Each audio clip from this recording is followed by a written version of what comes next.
ما صدقتش عينيا.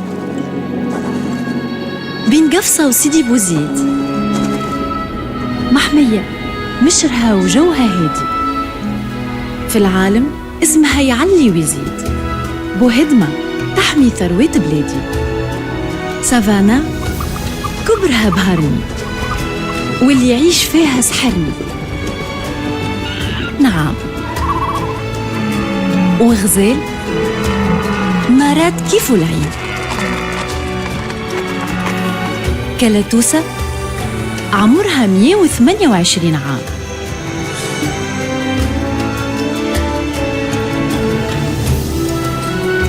وآثار لها آلاف السنين. جبل بوهدمة في البيلامارا خليني في سر تونس محتارة، إيجا شوف بعينيك تونس ليك.